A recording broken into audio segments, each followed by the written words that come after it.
பரோட்டா நீங்கள் சாப்பிட்ருப்பீங்க, பட் பால் பரோட்டா சாப்பிட்ருக்கீங்களா? ரீசெண்டாக நாங்கள் பால் பரோட்டா இன்னும் சில டிஷ் எல்லாம் வந்து டேஸ்ட் பண்ணியிருந்தோம். அது எங்கே அப்படின்னு பார்க்குறதுக்கு முன்னாடி நீங்கள் கோயம்புத்தூர் பேஸ்ட் ஃபுட் ரிவ்யூஸ்லாம் ரெகுலராக பார்க்கணும் அப்படின்னா நம்மளோட பேஜை ஃபாலோ பண்ணிவிட்டு அப்படியே நம்ம யூடியூப் சேனலை சப்ஸ்கிரைப் பண்ணிக்கோங்க. நாங்கள் ரீசெண்டாக ப்ரூக்ஃபீல்டுக்கு நியர்பையில் விசிபி ரோடில் இருக்கிற ஆஹா ரெஸ்டாரண்ட்டுக்கு தான் வந்து லஞ்சுக்கு போயிருந்தோம். இவங்களோட ஆம்பியன்ஸை பற்றி சொல்லணும் அப்படின்னா ஒரு ஓல்டு ட்ரெடிஷ்னல் வைப்பில் வந்து இருந்துச்சு. நாங்கள் அவங்ககிட்ட மெயினாக பால் பரோட்டா தான் சாப்பிட போயிருந்தோம். அது கூடயே இன்னும் கொஞ்சம் நிறைய வந்து ஆர்டர் பண்ணியிருந்தோம். என்னென்னலாம் ஆர்டர் பண்ணியிருந்தோம்னு பார்த்தீங்கன்னா சிக்கன் பிரியாணி, தென் அவங்களோட ஸ்பெஷல் மட்டன் சட்டிச்சோறு, தென் வந்து ஸ்டார்டருக்கு வந்து சிக்கன் 777 அண்ட் சிக்கன் சிந்தாமணி இதெல்லாமே நாங்கள் வந்து வாங்கியிருந்தோம். பால் பரோட்டா பற்றி சொல்லணும் அப்படின்னா தேங்காய் பால் அதுலேயே வந்து சிக்கன்லாம் போட்டு ஒரு டிஃப்ரெண்ட் டேஸ்ட்டில் வந்து பரோட்டா சாப்பிட்ட மாதிரி இருந்துச்சு.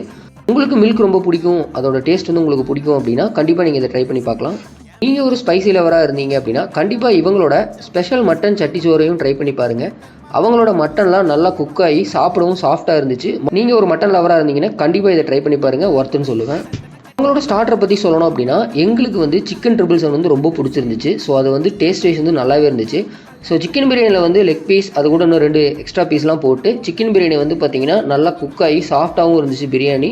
இந்த பிரியாணி வந்து பார்த்திங்கன்னா ஒரு மைல்டு ஃப்ளேவரில் வந்து எல்லாருக்கும் பிடிக்கிற மாதிரி சீரக சம்பளம் தான் அவங்க செஞ்சுருந்தாங்க. ஸோ டேஸ்ட் வைஸ் வந்து சூப்பராக இருந்துச்சு. ஸோ நீங்கள் சிக்கன் பிரியாணி கூட 777 வச்சு நீங்கள் காம்போ ட்ரை பண்ணிங்க அப்படின்னா செமையாக இருக்கும், அல்டிமேட் காம்போன்னு சொல்லுவேன். அதேமாதிரி நாங்கள் சிந்தாமணியும் வாங்கியிருந்தோம். சிந்தாமணியும் வந்து பார்த்திங்கன்னா ஸ்பைசி ரொம்ப அதிகமாகவும் இல்லாமல் ரொம்ப கம்மியாக இல்லாமல் கரெக்டான ஸ்பைசி லெவலில், ஸோ குழந்தைகள்லாம் சாப்பிட்ற அளவுக்கு சூப்பரான ஸ்பைசி லெவலில் போட்டு பண்ணி கொடுத்துருந்தாங்க. ஸோ நீங்கள் போனீங்க அப்படின்னா கண்டிப்பாக 777 ஆர் சிந்தாமணி வாங்கி அது கூட பிரியாணி நீங்கள் வாங்கி ட்ரை பண்ணி பாருங்கள், பெஸ்ட்டு காம்போன்னு சொல்லுவேன். கோயம்புத்தூரில் ஒரு நல்ல ஆம்பியன்ஸில் நல்ல ஒரு ஃபுட்டு சாப்பிடணும் அப்படின்னா கண்டிப்பாக ஆஹாப்போ ட்ரை பண்ணி பாருங்கள். இந்த மாதிரி கோயம்புத்தூர் பேஸ்ட் ஃபுட் ஸ்பாட் எல்லாமே நீங்கள் வந்து பார்க்கணும் அப்படின்னா நம்மளோட பேஜை ஃபாலோ பண்ணி நம்மளோட யூடியூப் சேனலை சப்ஸ்கிரைப் பண்ணிக்கங்க. இந்த வீடியோவை உங்கள் ஃப்ரெண்ட்ஸ் அண்ட் ஃபேமிலிக்கு ஷேர் பண்ணிவிட்டு அதே மாதிரி வந்து இந்த வீடியோக்கு ஒரு லைக்கை போட்டுட்டு உங்களுக்கு இந்த வீடியோ பிடிச்சிருந்துச்சு அப்படின்னா கமெண்ட் செக்ஷனில் ஒரு ஹார்ட் போட்டுவிடுங்க.